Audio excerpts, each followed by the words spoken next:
Welcome back, wannabes and creators, to another episode of The Complete Creative, the podcast that helps you build a better creative business and an all-around more creative life. And I am so excited to be back with you, counting down the most popular episodes of my beloved podcast, The Business of Art, before our release of new content coming in just a couple of weeks. Now, should I announce who the first guest of the podcast will be when it comes back officially? Maybe I'll do it next week.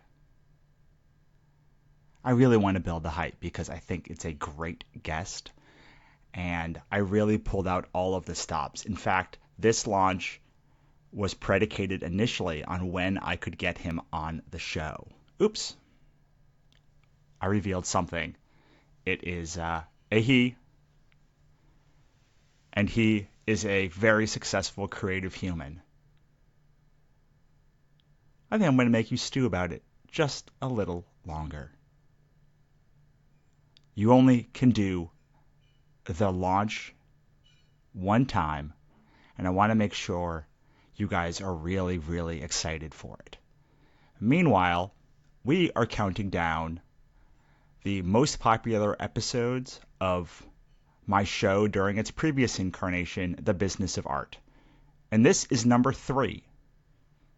My interview with Kickstarter publishing director Margot Atwell.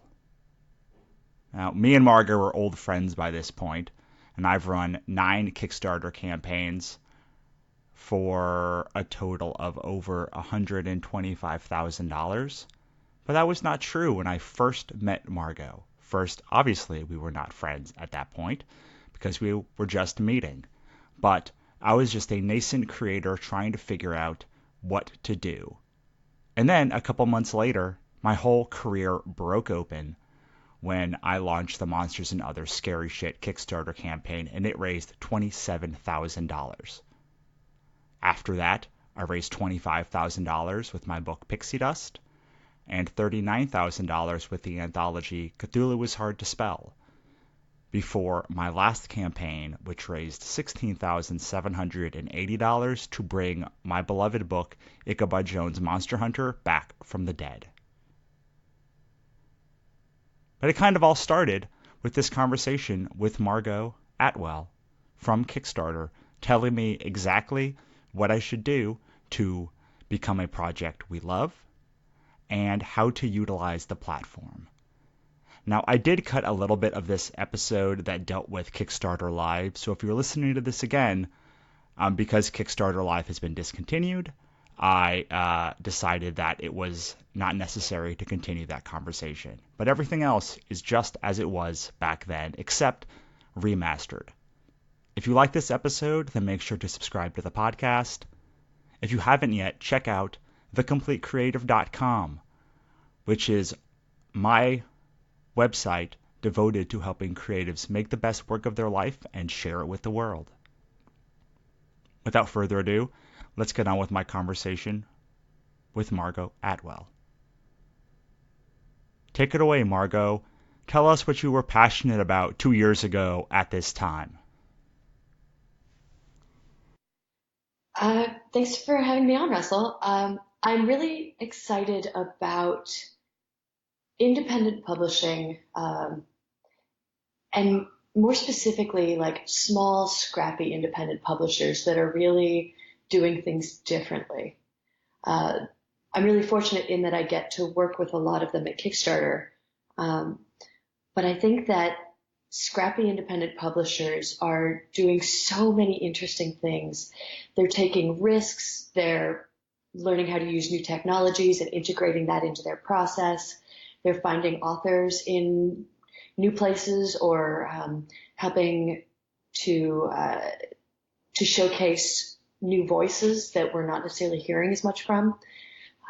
So I really think that some of the most interesting work in both book publishing and comics publishing being done by these small, scrappy, either startup publishers or nimble independent publishers that have been around for a long time. Yeah, and that goes back not just to when you were at Kickstarter, but even before that, because you have a book. You wrote the book on the topic of independent publishing, right? I did. I co-wrote it with my old boss at my old company. Can you talk a little bit about that book before we get into the hard-hitting Kickstarter facts? Sure. So it's called The Insider's Guide to Book Publishing Success, which was the most search engine optimized title we could imagine. Um, it was originally a document that we created. My old publishing company was owned by the owner of a distribution company, so I sort of wore two hats as publisher of Beaufort Books, and I also worked with Midpoint Trade Books clients as well.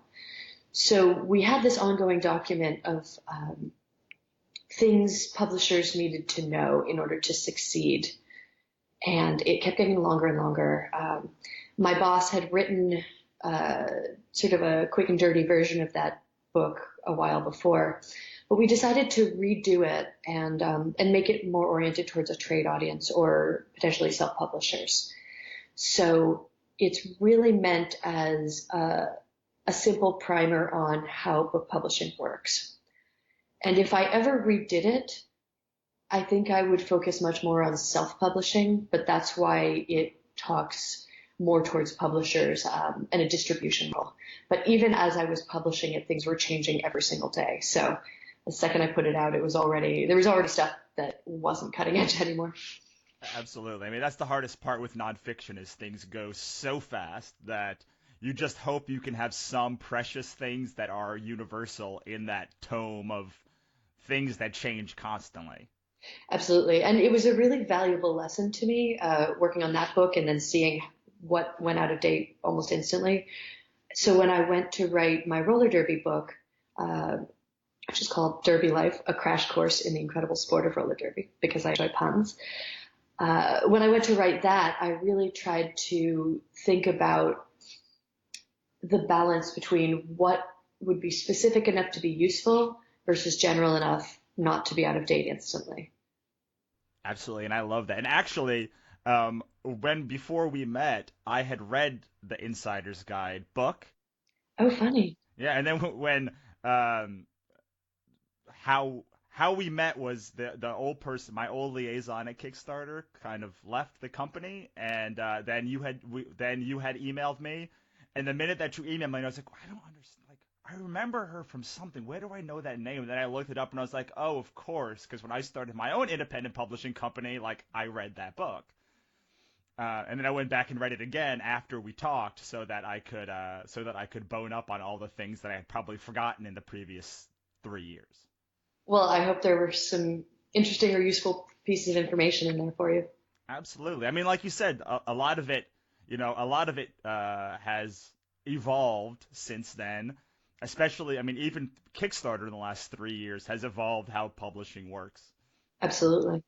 Yeah, but there's definitely some gold in those. There's definitely a lot of gold, which are, there's a lot of things that don't change. I mean, for all the things that change over time, these bedrock principles of how to publish something successfully, how to build an audience, how to sell the book, those things don't change that much since the 1500s. There's a lot of those still bedrock principles are the same bedrock principles that you can use today, and then just augment it with social media instead of sending direct mail flyers.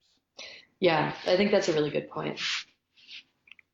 So I want to now talk about the Derby Life. Okay. Sorry, I said Derby Dash because you have one of the best Derby names of of all time, I think. Can you talk a little bit about Derby Life and why this book was so important to you and why you brought it to Kickstarter? Sure. So you mentioned my Derby name, which is M Dash, and it might be the thing I'm most proud of in my entire life. I was so delighted when I found that that name wasn't taken because it managed to sound like a woman's name, be a speed pun, and refer to my career as an editor, and I was just delighted. So I think probably about as many people in the world know me by M Dash as know me by Margot Atwell. So when I got into roller derby in, I guess, I discovered it in 2006, which was not too long after I got into the publishing industry. And, it seemed like a good way to stay in shape and make some friends. But I discovered that it was a really incredible, passionate community. And it was also a community that was growing online. And people were using the internet and social media as a way to spread information and skills and connection across not only the country, but the world. And so I was watching this sport grow from hundreds of leagues to thousands of leagues and, thousands of skaters to maybe 150,000 skaters worldwide, and seeing this all happen online. And I got involved in a website called Derby News Network, which was the ESPN of roller derby. And after a year or so, I helped found a website called Derby Life, which sort of still exists, but I'm not really updating it. But for a long time, it was the go-to site for roller derby life and culture and articles and how-to. So I had written the Insider's Guide, and I never really planned to write a book about roller derby, but I did try to convince a friend of mine to write a book about roller derby, and she said, I'm just way too busy. And I had already sort of blocked out what the chapters would look like, and then I realized, oh wow, I'm writing this book. I was just trying to make someone else do it because I'm more comfortable as an editor. And when I got to Kickstarter in early 2014, someone skipped up to me like my second week there and said, what's your project? And I said, what? Apparently, within Kickstarter, the employees are really encouraged to run projects, so we understand the process from the creator's point of view as well as the backer's point of view and the employee's point of view. And most of us are also super backers, so I don't know anyone at Kickstarter who's backed under a few dozen projects, and I am hovering around 250 now.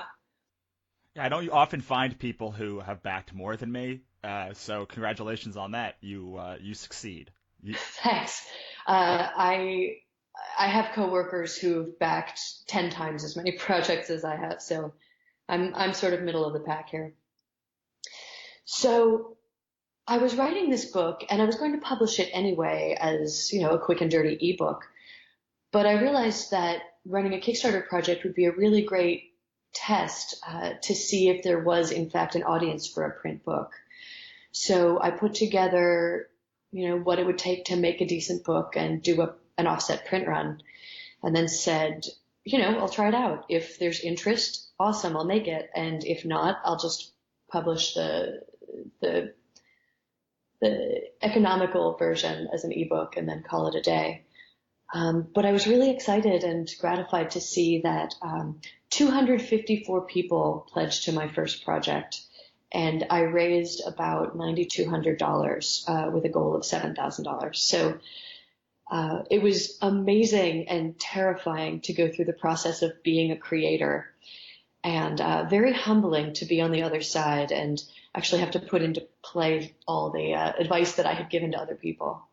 Well, this is one thing that I find amazing is you worked at Kickstarter and you still didn't get a project we love on your Kickstarter campaign. And this is one of the things that I've always it's fascinating to me, because if I had one question that everybody asks to me is, how do I get like a project we love, or back then it was called Staff pick.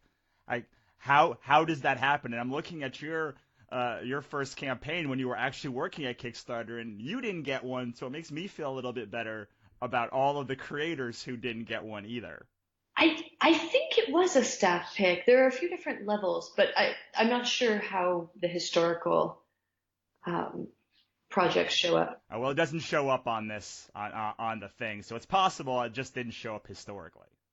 Well, I definitely wasn't, homepage or project of the day or the Projects We Love newsletter. I didn't get any of that kind of special treatment. It really is a very democratic platform. I think a lot of times creators think that by tracking down employees on Twitter and tweeting at them or sending them LinkedIn messages, that will get their projects chosen. I want to permanently debunk this. It's not true. That is not likely to get you staff pick or Projects We Love status any more than just putting up a really great project. We also sometimes get people sending us things and um, hanging out outside our office. Again, not likely to get you Projects We Love status.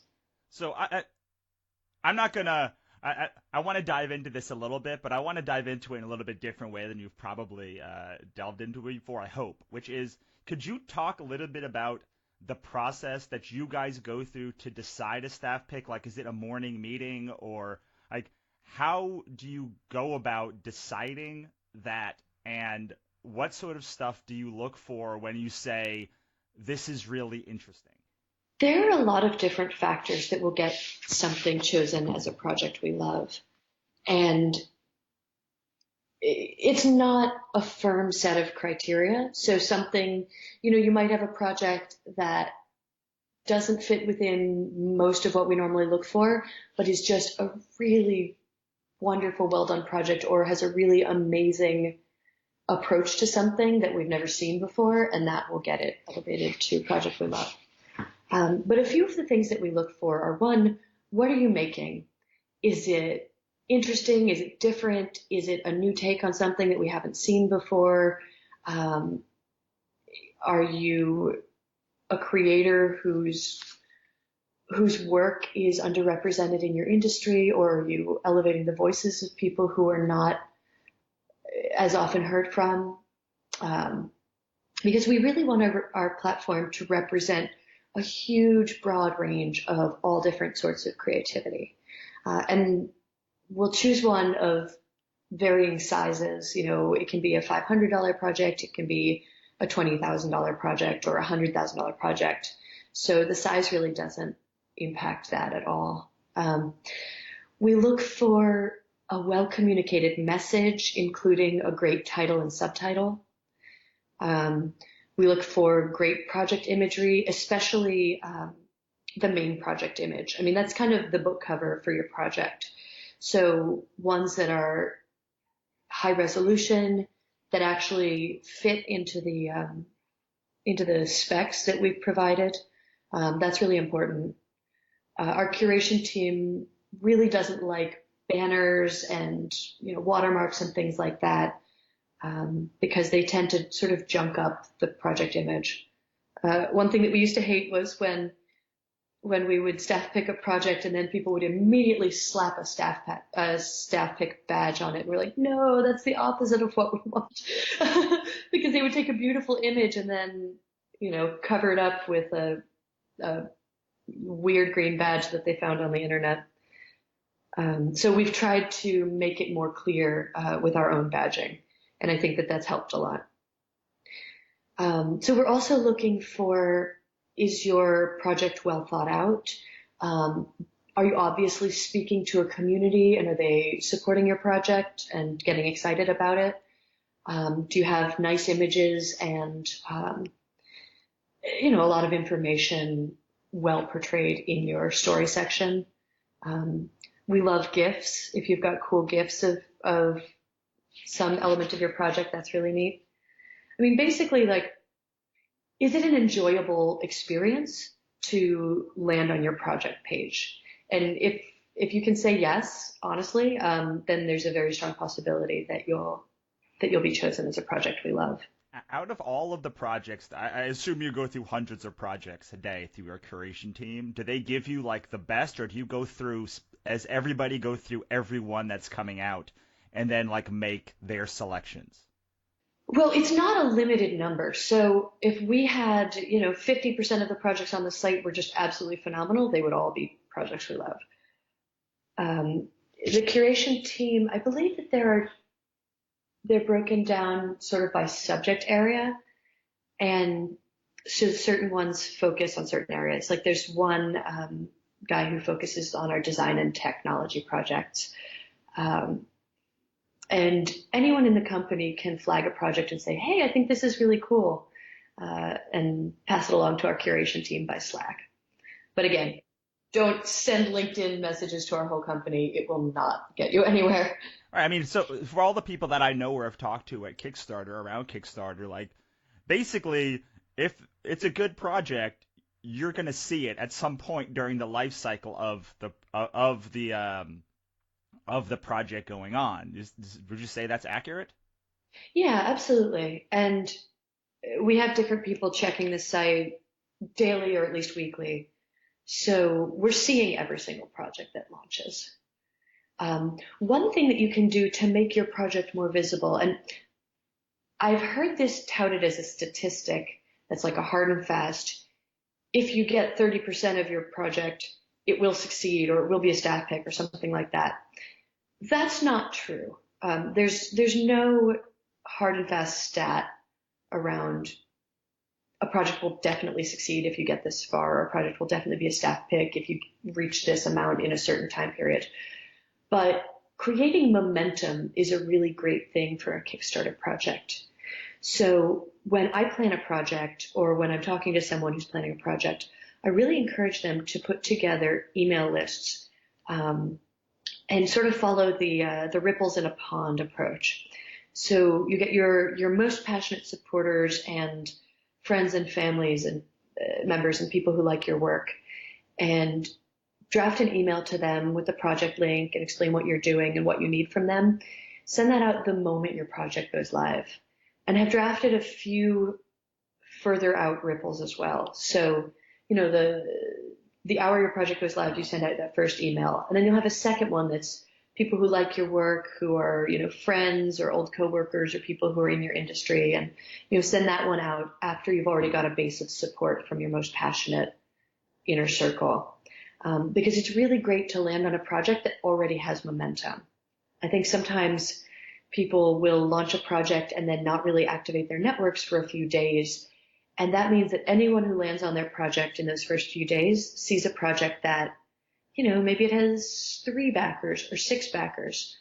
But if you already know these people are going to be excited about your work, let them know instantly, or even let them know a day or two in advance that it's coming, so that, if you hit 10 or 15% of your project goal on your first day, then it looks like it's a much stronger project, and it looks like people are much more excited about it. Yeah, I've landed on projects 2 weeks after the project began with 0 or 1 backer, and my first thought is always, man, they couldn't even get their parents and their sister to back.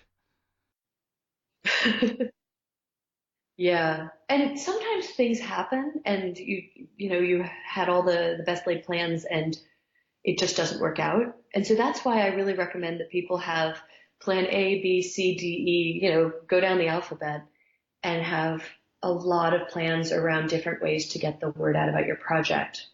And the other thing about it is dominoes. So you push the first domino and others dominoes start falling, but sometimes your dominoes were set up wrong or just gravity happens and they stop. So then you need a plan to push the next set of dominoes over.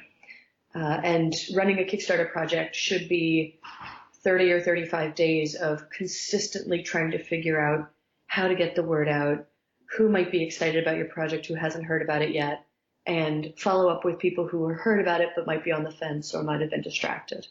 All right. What I love about Kickstarter is when I show creatives how to build their own business, I use Kickstarter as an example, and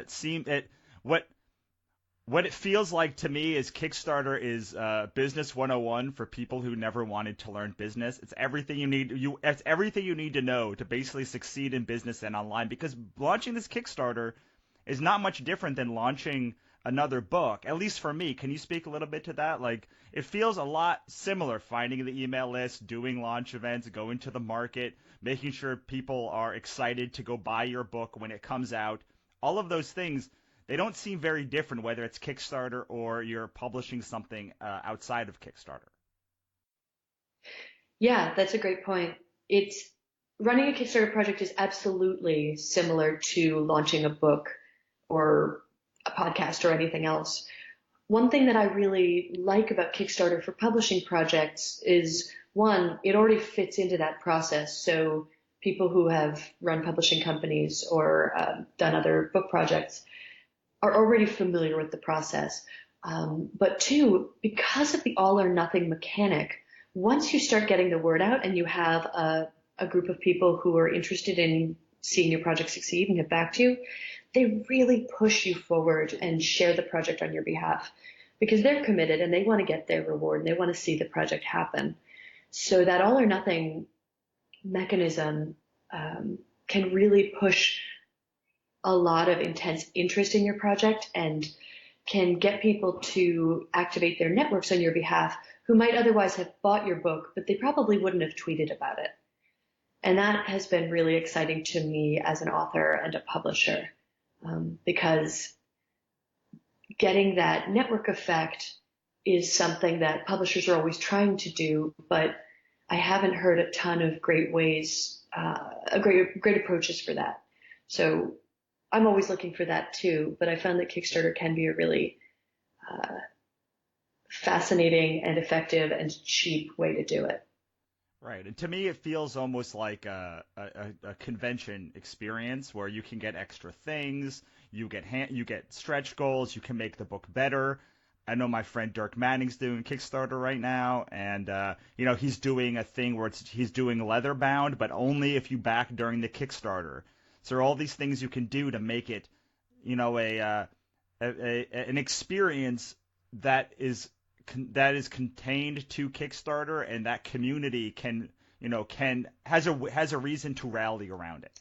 Yeah, I'm glad you brought up stretch goals because I think it can be either a really excellent way to make your project more awesome for everyone or a horrible experience that ruins your life. And I can share a little bit about what I've seen on that front. So I think that when you're planning stretch goals, you really have to do your research in advance. And that means before you even launch your project, you should have an idea for, are you planning to include stretch goals? If so, what will they be? And then cost them out before you even hit launch. Because I think a lot of people get caught up in the excitement of an overfunded project and they're like, oh, stretch goals are a thing. Let's do this. There's tons of money. And they get caught up in this excitement and offer things that they haven't really fully costed out, or maybe there's an upfront investment amount that if they hit only a certain amount will wipe out all the additional money that they've raised. If they are doing a book and then they put in T-shirts and other things, they could no longer qualify for certain kinds of shipping also. Absolutely. And adding in a T-shirt means you have to make a T-shirt, which is time consuming, and there are startup costs and shipping costs, and you really have to make sure that whatever you're adding is worth it to you in not just money, but also time and stress. With my project, I had one stretch goal for my Derby Life book. It was to add images at the beginning of every chapter. So I did end up hitting it. I added $1,000 stretch goal, and I said if I hit it, I will add images. And I was really pleased with that. I got to make the book better for everyone. It did add a ton of extra work, including 16 images worth of contracts and sending contributor copies to photographers and sourcing the images. I had thought that photographers might submit images to me, and that just wasn't true. I had a bunch of photographers say, I'd love to be included. Pick anything you want. But these are photographers who have thousands of photographs. So it probably added maybe 50 to 100 hours of work for me. And ultimately, I think my book is much stronger because of it, but it added work, it added cost, and it also added cost to printing and shipping. And especially once I moved from an offset print run to print on demand, those extra pages have added up. Absolutely. And one of the things that you said that I love, and one of the things that I always tell people is your stretch goals should, if you want to activate your base, your stretch goals should go about making the project better. Just like adding new pages, adding extra content in the back, adding new stories. Do you find that those are more compelling stretch goals than just adding a print or adding something else? Absolutely. Because if you add something that will make the project or the reward better for everybody, then all your backers are compelled to share that with their networks and try to help you reach that goal. Whereas if you just add a print or a leather-bound edition, the number of people who are likely to benefit from that it's much smaller. I also really like digital stretch goals. So stretch goals that add cool rewards or behind the scenes things, or maybe a digital print, because that doesn't add cost to, it doesn't add fulfillment cost or time. Certainly you have to figure out a way to digitally fulfill, but you're not stuffing a postcard into 500 packages, which I've done. And, Not the most fun thing in the world. yeah, I mean, it's worth it sometimes, but it's not necessarily how you want to spend your Saturday afternoon. So you really want to think about it before you make an elaborate set of extra stretch goals that add all sorts of physical items to your fulfillment. Absolutely. Okay, so you did the first one when you were at the beginning of your Kickstarter career, and then you launched another one just about a month or so ago. So could you talk about what you learned or how Kickstarter has changed, or both, Sure. between your first and second campaign? Yeah. We've introduced a bunch of new features that I adore. For one, we've allowed creators to be more specific about their shipping costs. Before, you could only have the US or not the US. Those were the only options. So I had to set my shipping costs for Canadian backers at, I think it was like $15, which is brutal because it doesn't cost $15 to send something to Canada. But I was scared that if the balance of Canadian backers to Australian backers was off, then I would end up going into a hole and losing money on the project. So since then, we've enabled the ability for creators to select different countries and create shipping costs based on other countries. And you had mentioned before we got on the phone that some people are concerned that now you have to add a shipping cost for every country, but that's actually not true. You can select which countries you want to call out and specifically have shipping costs for, but then you can also select, I believe it's all other countries, and then just set a flat rate for all those other countries. So for me, I called out the US, Canada, and then I think everyone else was in their own category, but I only needed to have 3 different shipping levels. Awesome. And how is the platform, besides that, how have backers changed, or how has the platform sort of evolved in other ways in those 2 years? And what? Yeah. My favorite new feature that we've launched is custom referral tags. We launched Google Analytics right around when I was running my previous project, which was interesting. But we've now enabled custom referral tags so that when you launch a project, if you share a link on Facebook, if you share a link in your mailing list newsletter, you can actually create a custom link so that when people click that link and then back the project, you can see how many backers and how much money that link generated. So it's a really pretty fine-grained way to see what's working and what's not, and how much money is coming from different sources. And you can also use it to fine-tune even what message you're using. If you share a message on Facebook and it's a cool image, you can have a specific link for that. Or if you share a link on Facebook and it's just a text post, you can see how much that's resonating with people. So you can really use it to figure out what's resonating with your audience and what's working for you. And is that behind the what section is that in? As in the creator area? If you go to your creator dashboard, you should be able to just generate a custom referral tag, and you can put in a name. Like for example, I had Derby Life Backers was one of my custom referral tags, and I saw that about 12 backers from my previous project came over to my new project, which sounds kind of low, but when you consider that my first project was a nonfiction book and my new project is a coloring book, um, that's pretty good. And there was a fair amount of money generated from those backers. So that was really exciting to me to be able to see how many people were moving from one project to another. Let me ask you this question. There's a lot of people that have said over the past couple of years, and especially this year, that Kickstarter's not quite functioning as well for them to get new backers or to activate their old backers as it has in the past. Do you think that's just a function of there being so much better projects, of people having Kickstarter fatigue, of people running too many Kickstarters, or can you speak a little bit to that? Sure. And I think it really depends on a variety of factors. So it's hard to make blanket statements about a creator without knowing more about their specific project and track record and what they're doing.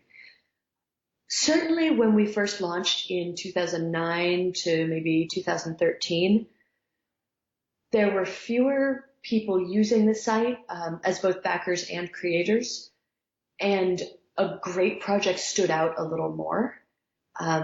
We have a lot of great projects on the site now, which means that that there's an absolute embarrassment of riches for backers to find. But we've seen that our backer community is consistently growing, and I think we're above 12 million now. And our repeat backer community is consistently growing, and that's, I think, about 3.5 million to maybe 4 million. So that repeat backer number is fairly consistently around a third of our overall backer number. And the majority of the money is coming from that repeat backer community. So I think it's about 60% of the money comes from our repeat backers. So as new projects come to the site and people are bringing their creative communities to Kickstarter and introducing them to Kickstarter, we're seeing that a lot of those people stick around and back more projects. We've been working really hard to try to figure out how to surface projects to our repeat backer community and anyone who's visiting the site that they're going to be excited about. And so I think you've probably seen that we've been doing more around customization and working to build a recommendation engine so that if you've backed a few projects before, Kickstarter as a website is smarter and shows you projects you're more likely to get excited about. Because the last thing we want is to show the same project to every single person who lands on the site, regardless of whether they're a board gamer or a film aficionado or super, super into comics. Obviously, those three people are going to have very different interests. And so we should be showing them the best of what we have to offer from the types of projects we have that they're interested in. Absolutely. I think that is so true. And thank you for sharing that part. I want to ask you a little bit about actually constructing your page. Sure.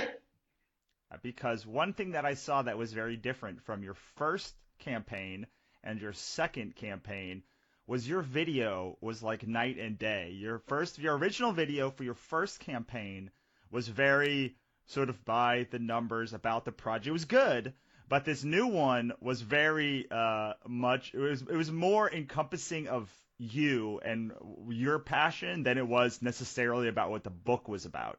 Could you talk a little bit about, is that something that more creators should do? Is that something that you gleaned from other creators, or what was the impetus for that? Well, I'm glad that you said that because the video is a place where a lot of creators are very concerned, and I was very concerned as well. I think part of the difference between the first video and the second is that I'm a lot more comfortable speaking on camera than I used to be. I'm really not exaggerating to say that when I first got to Kickstarter, when you pointed a video camera at me, I forgot how to talk. There was actually a really awkward moment that I was being interviewed before a roller derby bout by a few students that were doing a piece for a class. And I was staring into the camera and I just straight up forgot how to speak and sort of blithered and then trailed off and then was like, I'm sorry, I can't do this. I have to go get ready for the bout. And I think they killed that interview. I hope they killed that interview and interviewed someone who had a bit of a better on-camera presence. So I've learned a lot more about how to convey a message and how to sort of tamp down that anxiety and move past it.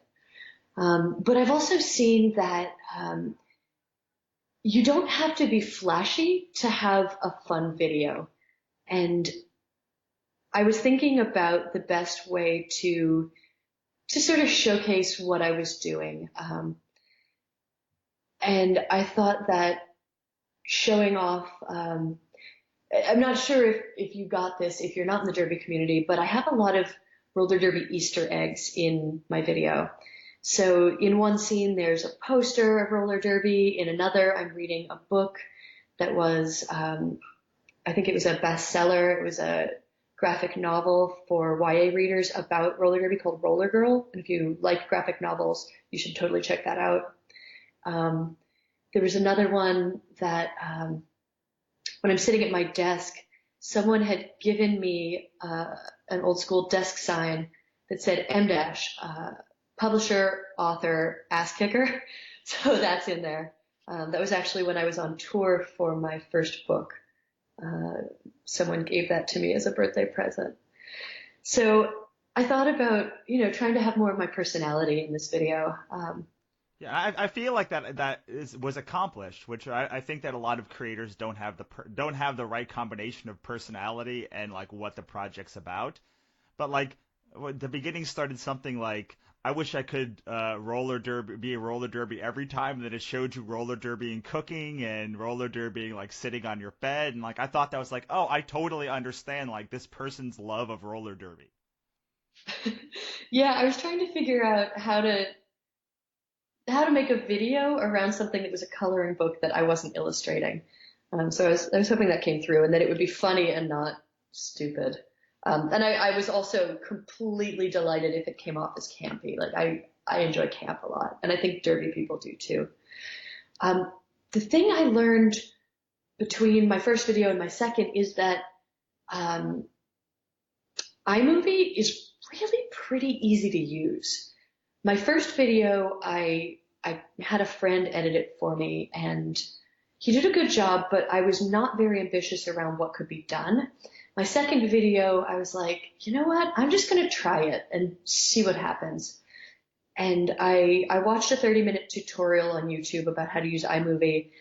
It's really not that hard. It's like a lot of dragging and dropping, and I had no idea, but it's kind of changed my life. So I'm very excited to use it more because I just didn't know what could be accomplished until I saw that.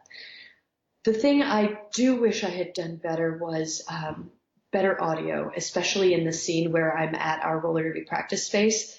There was a fan going on in the background, which I didn't realize until I went to edit it, and by then it was too late to reshoot. So a friend who was good at audio tried to help me remove the fan sign, but I sound a little bit like a robot because of it. Yeah, but I mean, I forgave it. I mean, I don't know if everybody did, but like I think that do you find that with when someone's making a video that like personality can make up for a lot of those detriments that you find? Because your video was full of personality. I've seen other ones that were very personality heavy, not the Mhm. greatest technical quality, but I still wanted to back them anyway because I liked them. Yeah, that's absolutely true. And especially for a book or comic project, nobody expects you to be a video expert. And as long as you convey what you're doing and why you're excited about it and why you're the right person to make that thing, I think backers do not expect you to have, like a huge Hollywood high budget production value on it. I think the competition is a little stiffer in the film category, where if you have a poor campaign video, that says a lot about what they can expect from your project. But in the publishing category, as long as you have a nice video that is easy to understand and not too long and conveys what you're doing, I think people are very forgiving. Excellent. Okay, I have a couple of last let's call it an M dash questions for you. That came in. Hang on, let me. One of the ones that someone wanted to know was, what is the length that you think that someone should space out Kickstarters? Is it okay to do it monthly? Like, is it 6 months, a year? Uh, what do you think about that topic? Or That's a great question. And again, it's very dependent on you and your situation. I've seen people succeed with Kickstarter projects every 2 to 4 months. It depends a lot around what are you making? What kind of team or support do you have in place? If you're an individual and you're funding a pretty sizable project every few months, unless that's your full-time job, you're probably going to have a hard time running those projects, making the book or comic or whatever you're making, fulfilling the projects, and not going nuts. So if you find that you want to do projects more often, bringing a team in to help you out with some or all of that is really helpful. But if you're an independent publishing company and you're doing 30 books a year and you want to do 6 projects a year, awesome. You just want to make sure that you're doing the work to build up an audience for each individual Kickstarter project, and not just relying on the same people to fund every project. Because I think when you hear about Kickstarter fatigue, what I've seen happen is when someone is doing a lot of projects and they're just hitting the same channels and the projects are all very similar, or else they're all different but don't seek out those different audiences, that's when you start to see participation decline over time. But if you're a publisher and you do a science fiction project and then reach out to those channels, and then a feminist project, and reach out to Bust and Feministing and some other places like that, and then you do a comics project that's meant for young readers and do a good job of getting parents and librarians on board, then all of those projects are going to appeal to the audiences that you're reaching out to specifically, but also some segment of your current fan base, if those are the types of things that you do. So that's a good way to consistently grow who's interested in and supporting your press while ensuring that your projects are successful. excellent. Okay. How much book do you think should be done before you launch a Kickstarter? As much as possible. My simple answer is, it's great if you can have as much work as done as humanly possible up to the point where you need to start putting money into it. I think your project is much more likely to succeed if you're really far along than if it's still a concept. And especially, it's really helpful to have some good images. I think that that's one area where I would like to see publishers and authors do better, is having good imagery, both for their project image and in the story section. Because the internet is so visual these days. And Facebook and Instagram and Tumblr and even Twitter have taught us that, a picture is worth 1,000 words. And so I'm not saying not to have any words, but you do want to make sure you have representative images. So that might even take a little bit of investment from you before you launch your project. But it's going to be much easier for you to get people excited about what you're doing if it's more done rather than less done. And it's also going to be a lot easier for you to finish and fulfill your project afterwards if it's fairly far along. But that said, sometimes, if you need money for research and you've done as much work as you can beforehand, but you have 3 months of research and travel that you can't do without the project funding, then launch it before that. Absolutely. And I just had another question, and it went straight out of my brain. I'm trying to go through all these ones to make sure that I get all the ones that people have asked me. Okay, so the last one that I have listed down here is: do you ever think, or have you guys ever had to crack down on projects who get funded in the last few hours with a massive amount of like a $5,000 back in the last hour when they were only like 10% funded before. What do you mean by crackdown? I'm gonna say that what he means, because he asked this question to me, and that's all he has is. Try to see if he responded to that question. Do you has it become part of your terms to do that to like look at those sorts of projects that fund almost their entire campaign at the end, or is that not part of your terms now? So like if they get like I five haven't thousand, read our terms recently. We do have an integrity team that's constantly looking at our system, our ecosystem, and all the projects, um, and looking for suspicious behavior. So I think if we saw a project where all the pledges came from one IP or things like that, that would look very suspicious. Um, but I've also seen projects that, maybe it's a $60,000 project and they raised the last $40,000 in the last 36 hours. Sometimes that's just about a campaign and a community really rallying to make something happen at the end. Um, I, if I were to read between the lines on this, it might be that this is a question around self-funding a project. Um, we, yeah, I think it's about whether someone is gonna sell is whether like somebody putting in the last $5,000 but using their sister's name just so that they can get the 2,000 that was in the project. I believe we have terms against self-funding. I mean, certainly we don't have any problem with a person's sister backing their project to get a copy of their book. You'll have to check out the terms to see specifically what we say. But my gut on things like that, and what I would rather see with a project that I'm advising, is say you need $10,000 and you raise $3,000 from 100 backers.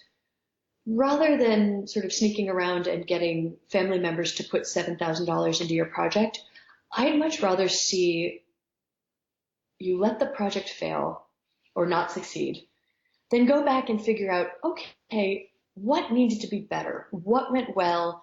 Where did this project fall short of my expectations? What did I think would work that didn't? And what could I do better next time? And then relaunch it 6 months later after doing some hard work and legwork to get the project up to snuff. And that might be about doing a better job of reaching out and activating the community, getting more press. It might be about getting a better project image or conveying what you're doing more clearly or having better rewards. And you can actually ask your backer community, hey, like, what made you back this project and what did you think I could have done better? I'm hoping to relaunch this and I hope you'll think about sticking around and supporting it when I come back. And I really have seen projects that don't reach their goal the first time go on to succeed and sometimes exceed their goal the second time around. One of my favorite examples is the Coolest Cooler project. They originally had a goal of $100,000 and did not meet it. So they went away, they did more research, they found better suppliers, and were more thoughtful about how they launched the second time. And then they raised $10 million when they went back with a $50,000 goal. So not everyone's going to raise $10 million. In fact, I can almost guarantee you won't raise $10 million.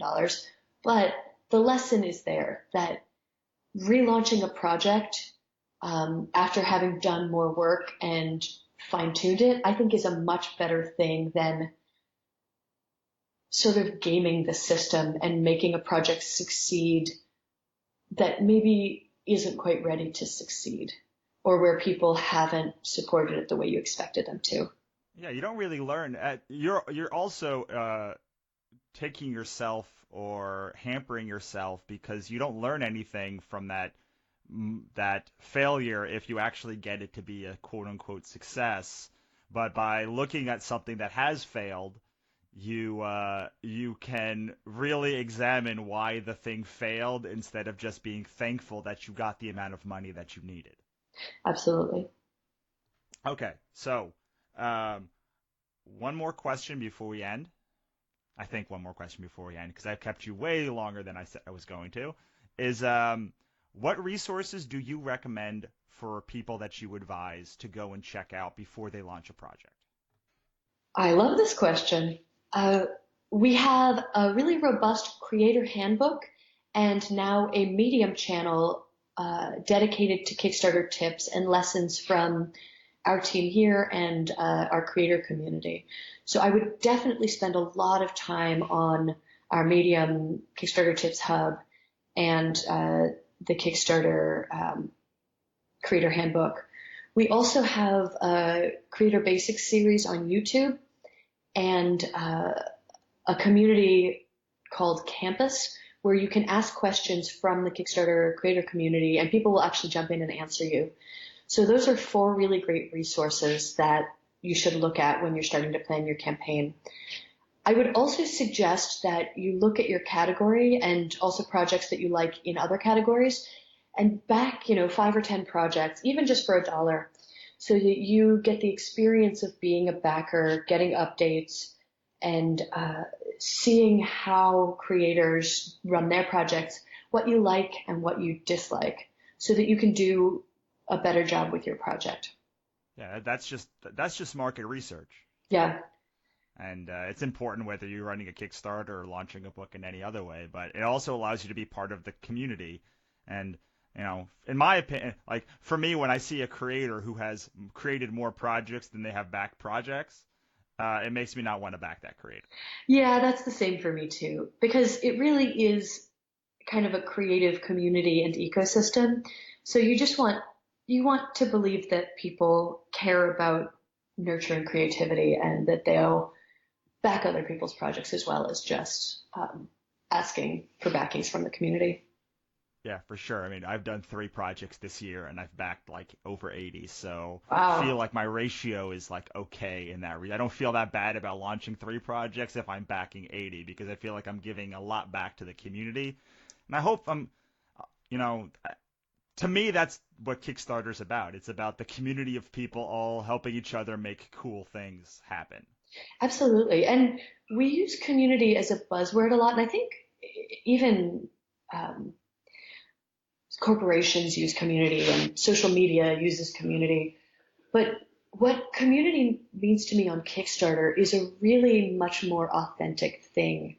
I had people back my original project who offered to connect me with copy editors with proofreaders when I forgot to hire the proofreader that I had planned to hire, and she was busy when it came time to proofread my project. And I had someone beta read my book and give me really good advice for what to do with some of my chapters. And actually, one of my backers was interviewed, and I included his quotes in my first roller derby book. So um, my backer community really is a community of people that I've met face to face who've come out to say hi and thank me and get their book signed at events. And I had a roller disco book launch party last year, and some of my backers came out and I met them in person for the first time there. So I really think that thinking about Kickstarter not just as a way to get money or a cheap marketing tool, but as a way to connect deeply with people who care about the types of work you're making, um, it makes it a much more exciting and less scary experience. Absolutely, and that is a wonderful place to end. Is there anything that you want to tell the community that we haven't discussed yet? Oh boy, I think you prepared me for this, and then I did a poor job of thinking about it. That's right. You can stall by giving us where we can find you online, and that usually buys you a couple of seconds. If you and maybe even a minute. Okay. Well, you can definitely find me online on Twitter. I'm Margot Atwell, Margotatwell. I've got that sneaky silent T in there. I'm also at Gutpunch Press on Twitter and Instagram, and gutpunchpress.com is where you can find everything I publish. Let's see. Advice for creatives. I think sometimes people think about marketing and they think about it as a dirty word, like trying to get people to do something for you or get people to give you money. But when you think about sharing your Kickstarter project or whatever you're making on or off Kickstarter, if you think about it as a way to share cool things with people who are as interested in your passions as you are, then it becomes a lot less scary and a lot less cynical. Because sometimes I've been really bummed to find out that a Kickstarter project ended, maybe for a literary board game, for example, and I didn't even know it was happening, and I've missed out on an opportunity to get something cool. Um, and I would have loved to find out about that on Twitter or on Facebook or, getting an email from a friend. So you really can help people out by sharing your interest with them. And as long as it's done in a way that's about sharing a passion and not, begging them for money, I think it can be a really great experience. But I think a lot of creative people are scared to put themselves out there in that way, and they're scared to impose upon people. But obviously, you've chosen to make this thing because you're excited about it. And so sharing that excitement can be a really great way to get the word out about what you're doing. So that was my interview with Margot Atwell. I hope you enjoyed it. Yes, it was a couple of years ago, but most of what we talked about was still relevant today. If you did enjoy this, let Margot know, send her an email, find her online. She is amazing, as is the rest of the team at Kickstarter. And make sure to subscribe and rate this show, and check out my website, The Complete Creative. My site is built to help creatives make the best work of their life and share it with the world. It's basically everything I learned since I canceled the original business of art until today. It's full of epic blog posts, these podcast archives, other blogs, thoughts, feelings, courses, and a whole lot more. If you're a creative who wants to make a career for yourself, then I don't think there's a better resource out there than thecompletecreative.com. Hope you check it out, and I will talk to you next time.